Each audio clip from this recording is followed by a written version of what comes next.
Deputy Cassells is next.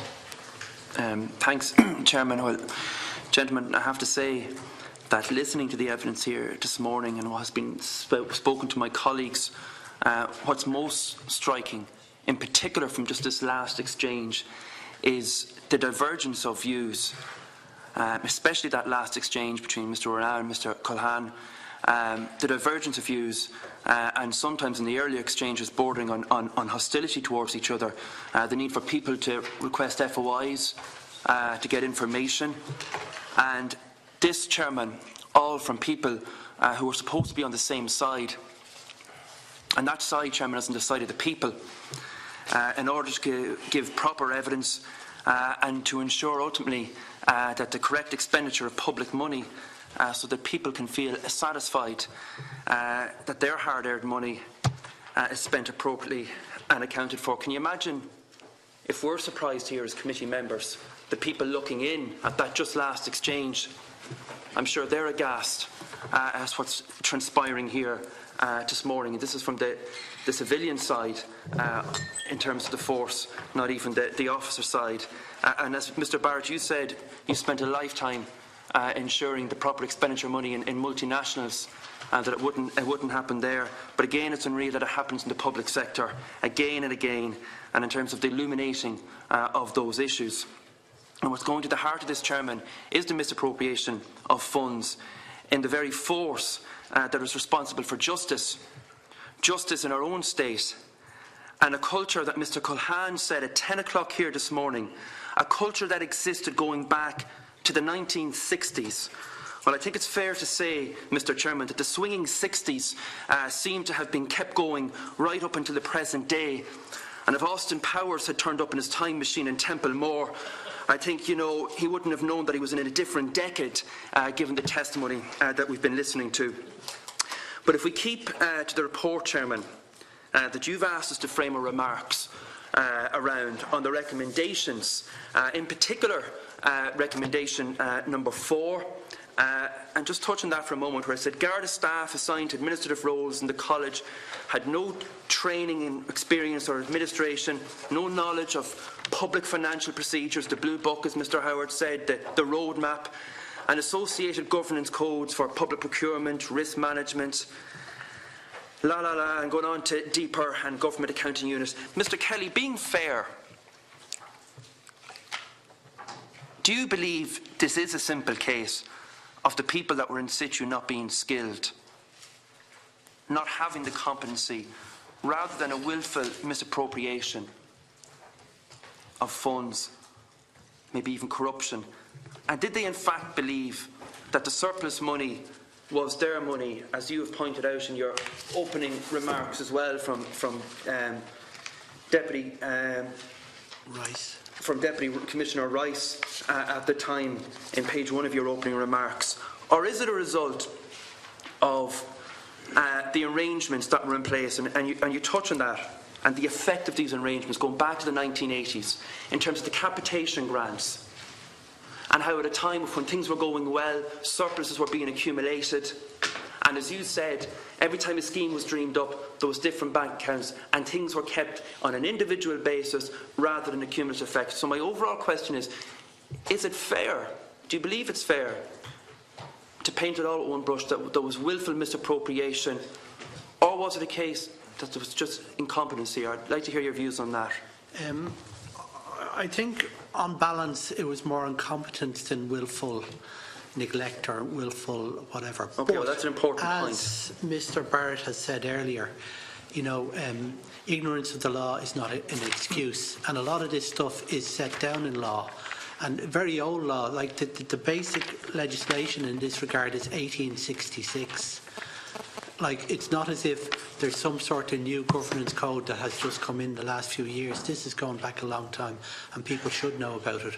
But the fact is that when I went down to audit it, I found staff that were trained as Gardaí, effectively with no or very little administrative training, running large-scale enterprises with a lot of money flowing through them, with no real assistance or whatever. And in fact, you know, you could sympathise with them. They were put into these jobs.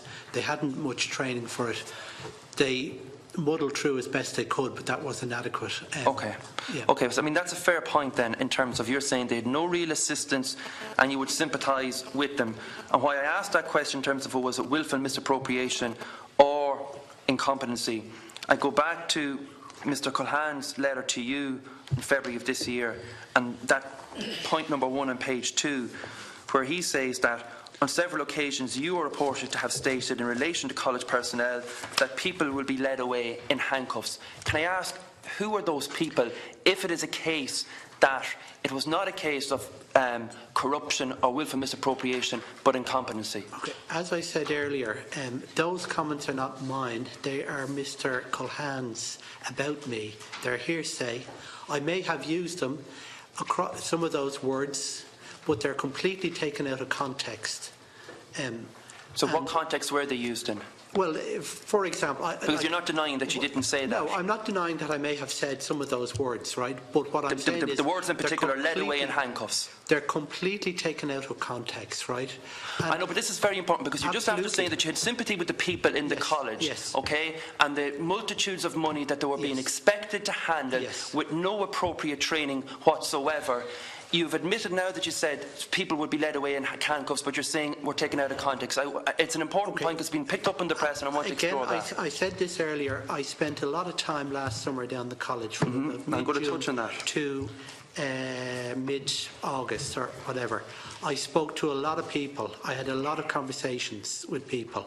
It could have been, I can't remember every word I spoke in the college last year, but I could have said something like, if it's found that people have been found to be personally gaining from this, that they should be led away in handcuffs. I could have phrased it in something like that. But as I said, it's hearsay. I can't recollect every conversation. Mr. Culhan, is that in your interpretation of that remark? Well, I had a meeting with Superintendent McCabe, and this is one of the things that he said to me, and he was very upset that it was a reference to some of the staff in the college, and that's what I just reported. Okay, Mr. Culhan, going back to Deputy McSharry's earlier comments, where he put it to you about keeping this in-house and dealing with the problem. In your letter of October 2015 to the Commissioner and Deputy Commissioner, you've used, and this is in respect of Mr. Barrett, you've used several adjectives in that letter, and the journalist sitting in the gallery can tell you the difference between a factual straight report and a colour piece. And I would suggest that in your writing that letter, it's a colour piece because you've laced it with adjectives. I'll just elaborate. You referred to the meeting of October 14th, and you referred to this is the letter that is dated 24th of October 2015 from Mr. Culhan to the Commissioner and Deputy Commissioner and CEO. And in referencing Mr. Barrett, you talked about his usual sweeping style. Now, for anybody who practices journalism and the importance of words, you're creating a theme here. His usual sweeping style, that he did not believe him, just stop short of calling the Deputy Commissioner a liar. You talk about a palpable shock of silence in the room, Mr. Barrett's irrational behaviour and a lack of respect for an acting Deputy Commissioner. You framed that in a very particular way. You've laced it with adjectives.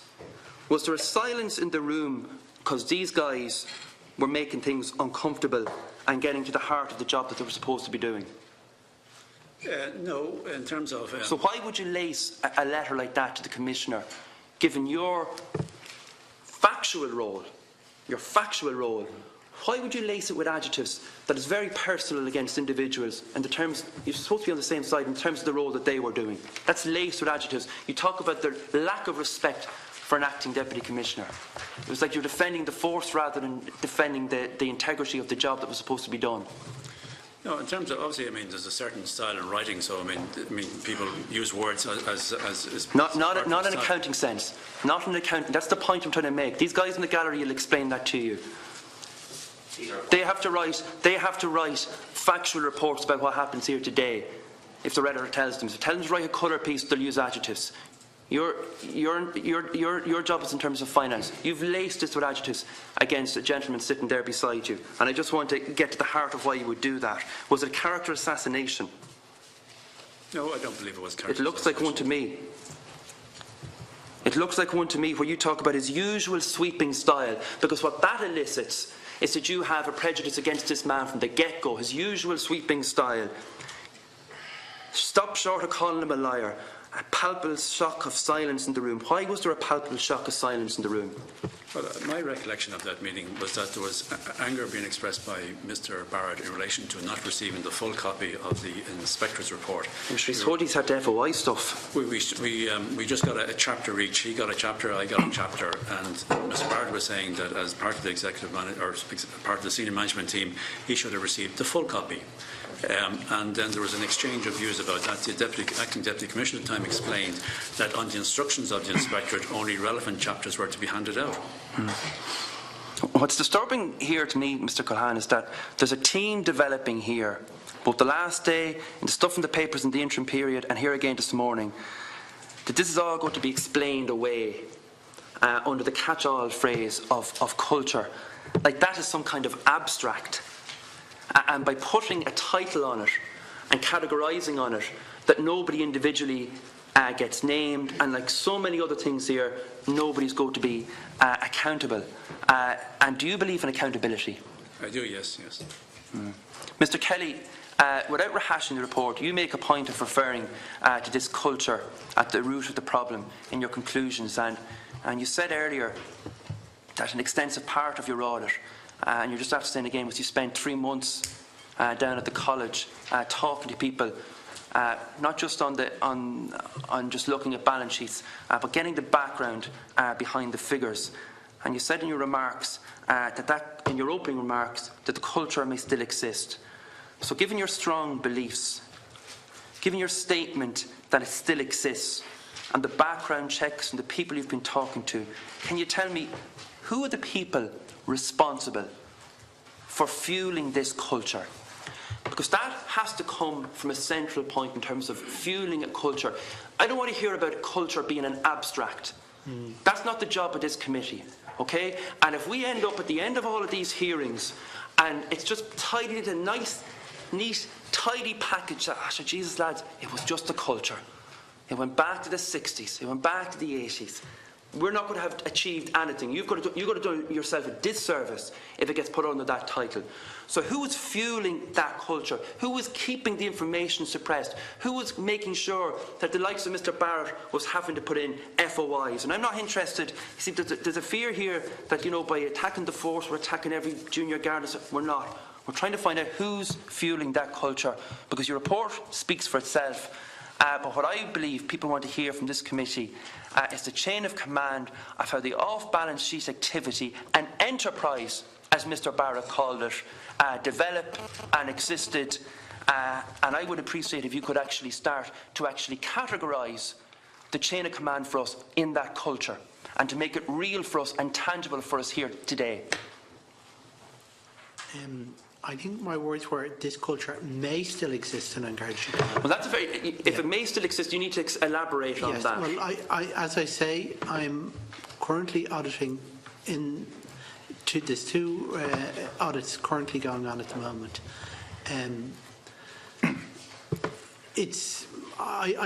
not sure how I can answer that question. But it goes to the heart of the matter. It does. Because look at what's happening here today. And I'm afraid we're going to get this is going to get just put under one big umbrella. It's very clear the divergence of views here today in terms of the work that you're doing, the probe that you're doing. But it's no good going away from it and just saying it was a culture. Was there an ignorance over successive accounting officers of what was happening? Would you agree or disagree with that? Was there an ignorance over successive accounting officers with what was happening here? I think the accounting officers were well informed. We have a note here. Over a successive period? Over a successive period. Okay. It wasn't coming to internal audit.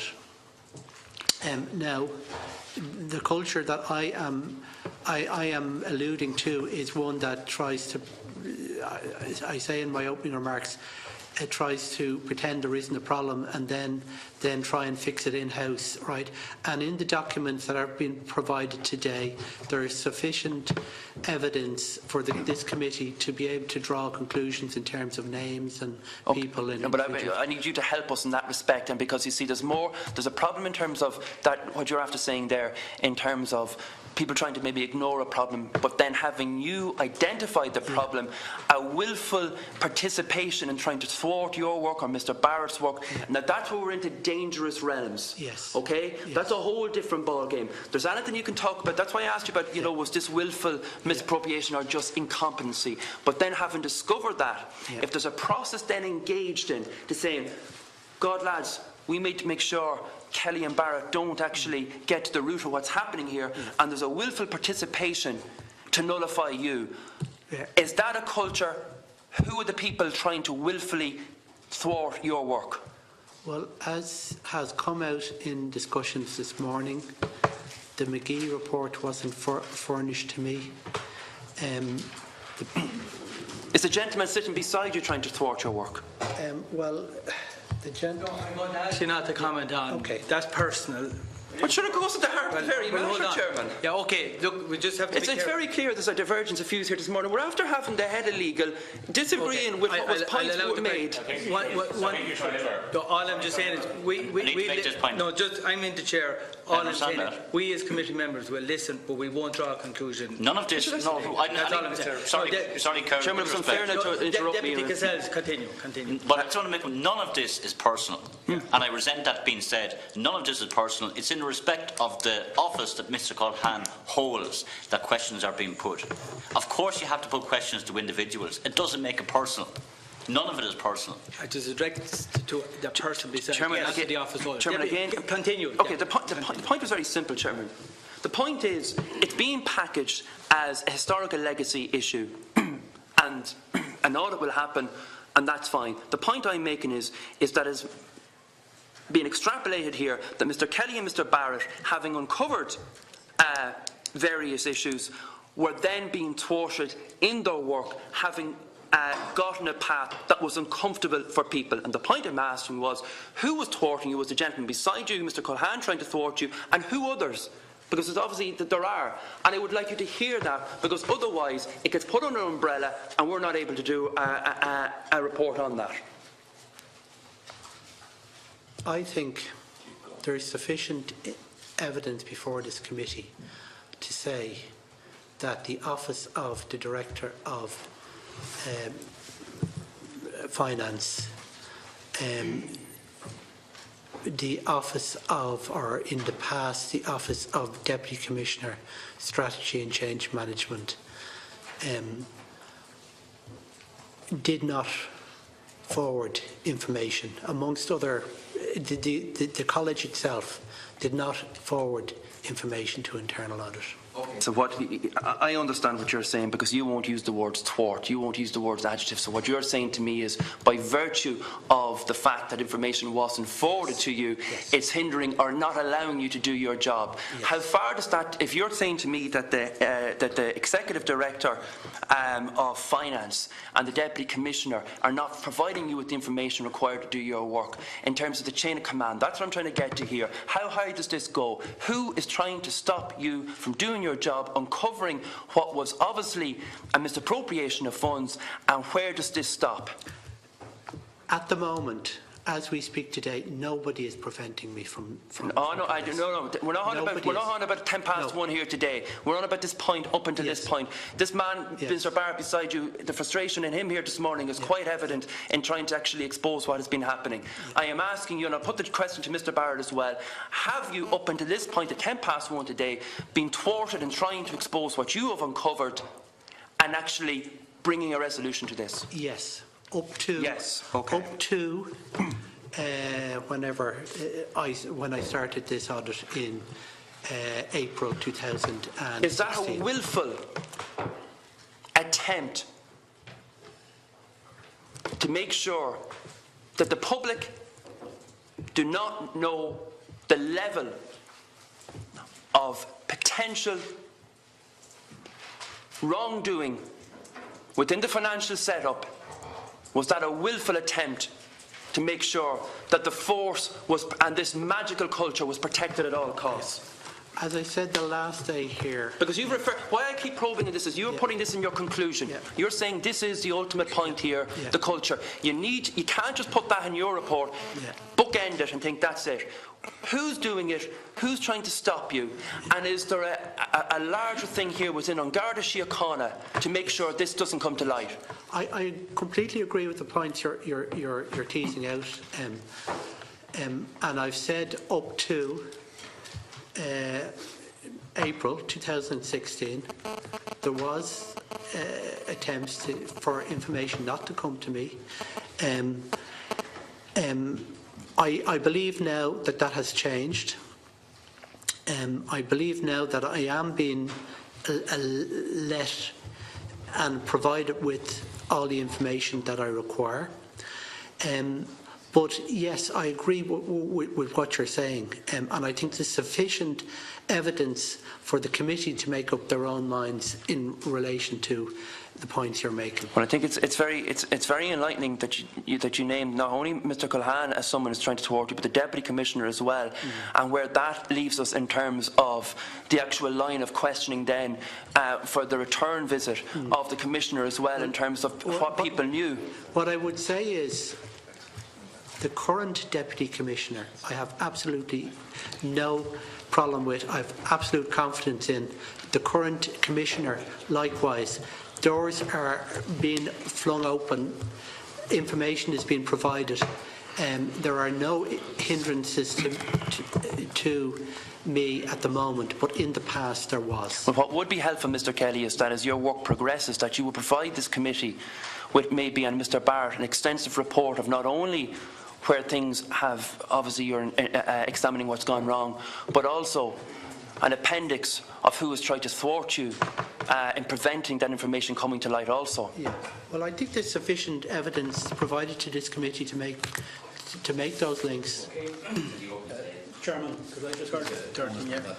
I have to state that I've been accused of a couple of things here. Now, it's clear in my minute of May 2008 that I tried to advance this as much as possible. I submitted my report to the Chief Administrative Officer, who in turn submitted it to the Commissioner, who in turn agreed with the recommendations in my report. In parallel to that, then, that was given to Deputy Commissioner Rice, who was the Deputy Commissioner of SCM at the time. It's clear from his minute that he did not agree with it, and he said that, it's been quoted here what he said about holding the monies within the college. And indeed then, effectively then, Chief Superintendent Nolan, who was the Director of Training at the time, he did a report in 2010 where effectively he introduced the easy recommendations, but he fundamentally didn't alter the structure of the college. When the Chief Administrator Leamy retired or resigned, I then effectively was reporting to Deputy Commissioner Rice for approximately 2 years. So I encountered the same resistance as well. So I would certainly want to put it on the record that I'm not thwarting Mr. Kelly in his work. And I have, in terms of what I have done and what I've tried to do to address these issues, I did as best as I could. If the organisation decided that it did not want these reports, or just my report, to get the visibility it got, it decided it, not me. Okay. Mr. Kelly, can I just... You said a moment ago that you have confidence in the Assistant Commissioner that you're dealing with, you have confidence with the Commissioner. So that would presumably lead us to believe you're satisfied that there have been improvements. Yes. Right. And just correct you, Deputy Commissioner. I report to Deputy Commissioner O'Coolan. Right. And I'd have absolute confidence in him and absolute confidence in the Commissioner. I just put it this way. Your last sentence in your opening remark, your last sentence here today was, there is also evident a culture that thinks that Garda Síochána is different from other public sector bodies, and that the normal process of financial procedures and transparent democratic accountability does not apply. For example, from Deputy Commissioner Rice's letter of the 18th of September 2009. Like, you're saying there is evidence that thinks the Garda Síochána, and the only thing you're citing to your view today is a letter 8 years ago. Okay. But do you get the point? Because you've expressed confidence in the Deputy Commissioner, the Commissioner. Yeah. I'm trying to be exact here now. Yeah. Like, I can understand that sentence if you said there was. But you're saying is, as in today, and now you're saying you have full confidence in your Commissioner. Which is it? Well, can I change the word to was rather than is? Yeah, for clarity. Okay. Yeah. Right, I just want that noted because that I consider quite important. Yes. A difference Yeah. in your final sentence saying there is an issue. Yeah. And you're now saying there was an issue. I'm happy to make that change. We are putting in, because I have to be fair to the people that you've just praised. But what I will say is that in any of the audit, if I find that culture, I will identify that in any audit work that I do. Yeah. So if I find it going forward, I will call it. You will also highlight. Yeah. Also, no, I just want to clarify. And the next speaker.